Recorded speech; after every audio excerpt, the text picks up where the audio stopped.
नमस्कार दोस्तों, आप सभी का स्वागत है नेक्स्ट टॉप लर्नर में। तो आज हम देखेंगे क्लास 10th के चैप्टर 1 है अध्याय 1 विज्ञान के रासायनिक अभिक्रियाएं एवं समीकरण। तो इसका हम पूरा इम्पोर्टेंट क्वेश्चन देखेंगे ब्लूप्रिंट के अनुसार। इस पार्ट से जितने नंबर के आएंगे वो उसको हम कवर अप करेंगे, ठीक है। इसलिए चलो देखते हैं कि सही विकल्प है। सबसे पहले सही विकल्प पहला क्या है अपना, निम्नलिखित में से कौन सा भौतिक परिवर्तन नहीं है। निम्नलिखित में से कौन सा भौतिक परिवर्तन नहीं है। तो उबलते पानी से जलवाष्प बनना, एलपीजी का दहन, बर्फ का पिघलकर जल बनना, नमक का पानी में घुलना। सेकंड है जिन अभिक्रियाओं में ऊष्मा का अवशोषण होता है उन्हें कहते हैं, क्या कहते हैं। ऑप्शन देख सकते हैं, चारों ऑप्शन को एक बार देख लेना, चारों ऑप्शन। फिर इसके बाद हम बढ़ते हैं, निम्नलिखित में से कौन सी एक रासायनिक अभिक्रिया नहीं है। देख लो इनमें से कौन सी रासायनिक अभिक्रिया नहीं है। फिर इसके बाद चौथा, किसी रासायनिक अभिक्रिया में भाग लेने वाले पदार्थ कहलाते हैं। उत्पाद, अभिकारक, यौगिक, मिश्रण, देख लेना। इसके बाद है लंबे समय तक सेवन ना करने पर सूखे मेवे सड़ जाते हैं क्योंकि ताप में परिवर्तन, विकृत गंध का जंग लगना, कोई नहीं। आप इन विकल्प को देख सकते हैं, जो भी आंसर आएगा वो टिक कर सकते हैं। इंपॉर्टेंट क्वेश्चन है। फिर इसके बाद ये समीकरण है, ऊपर दी गई अभिक्रिया किस प्रकार की है। अभिक्रिया देख लेना है किस प्रकार की है, चारों अभिक्रिया देख लेना, जो अगर इसका आंसर सही रहेगा उसको लिख लेना। इंपॉर्टेंट क्वेश्चन है। इसके बाद हम 7वां क्वेश्चन देखेंगे, सोने और प्लेटिनम को गलाने वाले अम्ल का क्या नाम है। देख लो चारों ऑप्शन। इसके बाद है 8वां नंबर, निम्न में से कौन सा एक रासायनिक परिवर्तन की विशेषता नहीं है। रंग में परिवर्तन, तापमान, ये आप देख सकते हैं चारों ऑप्शन। फिर इसके बाद देखेंगे 9वां क्वेश्चन, कैल्शियम ऑक्साइड के जल के साथ अभिक्रिया किस प्रकार की होती है। इसके बाद देखेंगे यदि मैग्नीशियम रिबन को वायु में दहन किया जाए तो चमकदार श्वेत लौ उत्पन्न होती है। यह श्वेत चूर्ण में परिवर्तित हो जाता है। यह चूर्ण रासायनिक रूप से है। देख लेना चारों ऑप्शन। इसके बाद हम देखेंगे चारों ऑप्शन एक बार देख लेना, magnesium oxide, magnesium hydroxide, magnesium carbonate, magnesium hydroxide. ये आप बिल्कुल मिस मत करना। किसी रासायनिक समीकरण में अभिकारकों को हमेशा समीकरण के बाईं ओर लिखा जाता है। सभी जितने क्वेश्चन एनसीईआरटी से हैं, लोहे को की वस्तुओं से बचाने के लिए उस पर पेंट करते हैं, इस प्रक्रिया को कहा जाता है। इसको भी आप देख लेना। आप चारों ऑप्शन एक बार देख लेना, संक्षारण, ऊष्मा शोषी, अवशोषी, विस्फोटक।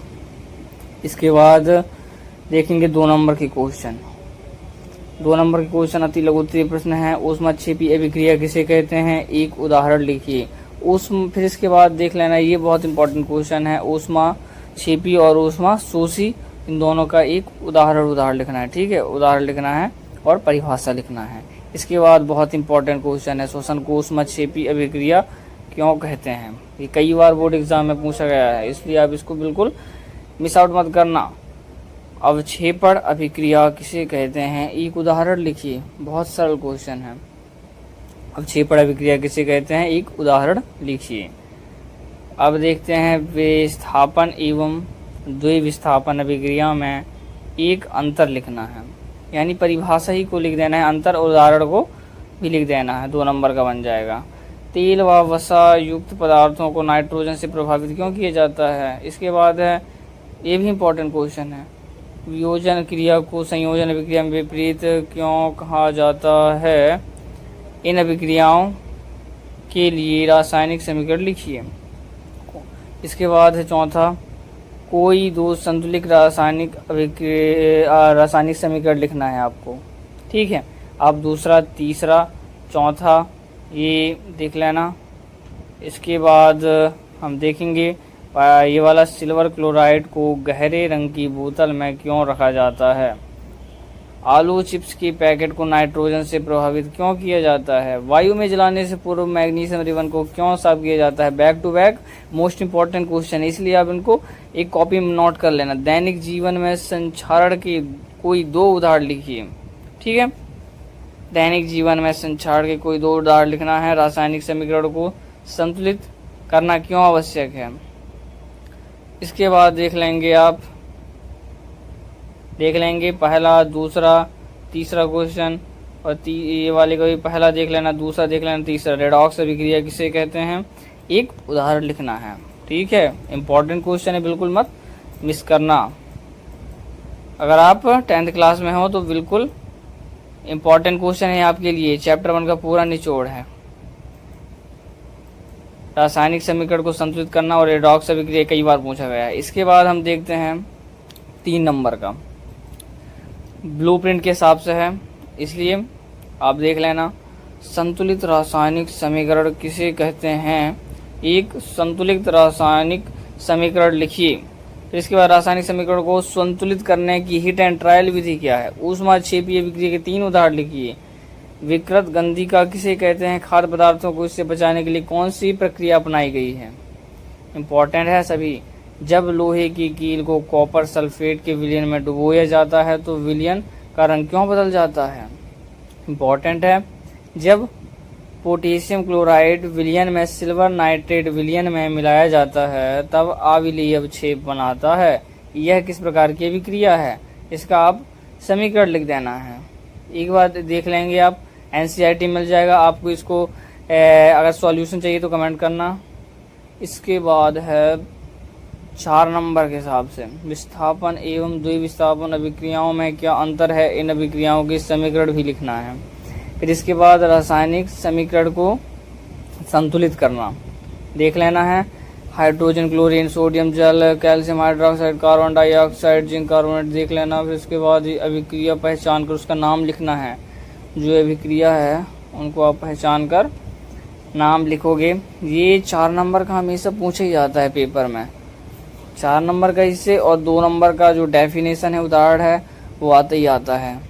इसलिए 3 नंबर को बिल्कुल मिस मत करना और 2 नंबर को देख लेना है आपको। इम्पोर्टेंट क्वेश्चन है, बहुत इंपॉर्टेंट क्वेश्चन है। ठीक है, इनका क्या करना है, विक्रियाओं को पहचान कर उसका नाम लिखना है और ये दूसरे का समीकरण लिखना है, बस। 4 नंबर के यही हो गए इंपॉर्टेंट क्वेश्चन। फिर इसके बाद हम देखेंगे, उससे पहले ये इसको बिल्कुल मिस बिल्कुल मत करना, वेरी वेरी इंपॉर्टेंट क्वेश्चन है। इसके बाद हम देखेंगे रेडॉक्स अभिक्रिया क्या है, समीकरण भी लिखना है उसका, और उपचयन एवं अपचयन इसकी परिभाषा भी कर लेना, और इनके अभिक्रियाओं को दर्शाइए, ये पूछ रहा है। अभिक्रियाओं को दर्शाइए ये पूछ रहा है, तो आप इसको देख लेना है, बहुत सरल है। वियोजन अभिक्रिया को संयोजन अभिक्रिया के विपरीत क्यों कहा जाता है, इन अभिक्रियाओं के लिए एक समीकरण भी लिखना है, इंपॉर्टेंट क्वेश्चन है। इसके बाद जब लोहे की कील को कॉपर सल्फेट के विलयन में डुबोया जाता है तो विलयन का रंग क्यों बदल जाता है, उक्त अभिक्रिया का रासायनिक समीकरण भी लिखना है। वेरी वेरी इंपॉर्टेंट क्वेश्चन है, आप देख सकते हैं। जो भी क्वेश्चन अगर मिस किए हो, एक बार रोक के आप स्क्रीनशॉट ले लो या नोट कर लो कॉपी पेन में। वेरी वेरी इंपॉर्टेंट क्वेश्चन है। अगर आप चैनल पे नए हो तो चैनल को लाइक कीजिए, सब्सक्राइब कीजिए। अगर वीडियो पसंद आया हो तो उसे शेयर भी करना है। ठीक है, अगर आपको जो भी जिस टॉपिक पर वीडियो चाहिए इस प्रकार से डेली आएंगे, आप चैनल को सब्सक्राइब कीजिए और कमेंट करना बिल्कुल ना भूलना। जय हिंद, जय भारत, धन्यवाद।